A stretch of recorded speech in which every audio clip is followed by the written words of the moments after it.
அனே,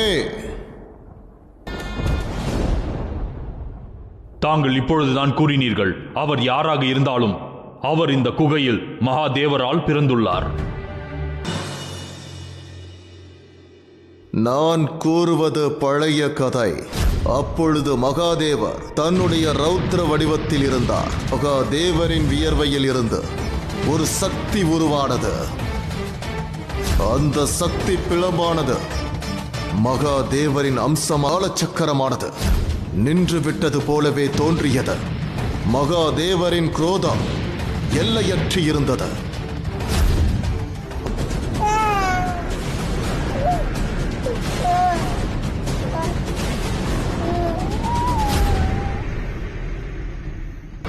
சனி இவன் மகாதேவரின் அம்சம் என்பதனை அறிய மாட்டான்.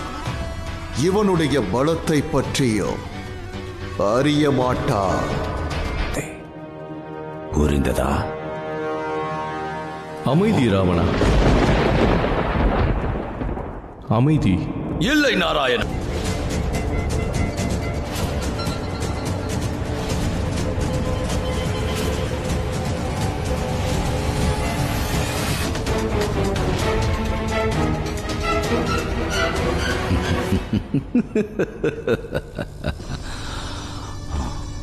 ராவணன் ராவணன் அனைத்து வேதங்களையும் ராட்சச கோத்திரத்தில் சம்பந்தப்பட்டுள்ளாய். தர்மத்தால் அந்தணனாவாய். அந்தணன் என்பவன் பிரம்மத்தின் வழியில் நடப்பவன். அவனுக்கு என்றும் மானவம் இருந்ததில்லை. எனக்கு அறிவுரை வழங்குவதற்கு நீ யார்? யார் என்று கூறு.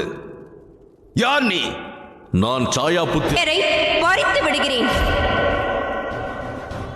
நான் தான் சனி.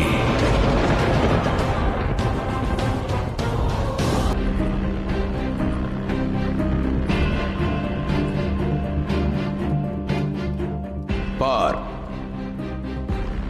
உன்னுடைய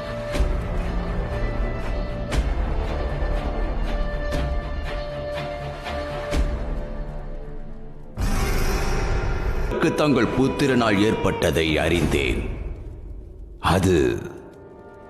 அது ஒரு கெட்ட கனவாகும். தங்கள் புதல்வியை இழந்துவிட்டீர்கள். தங்கள் கணவரையும் பிரிந்திருக்கிறீர்கள்.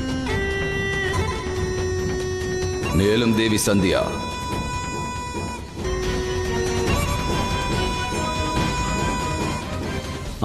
நீ கர்ம பலனை அளிக்கும் சனி அல்லவா?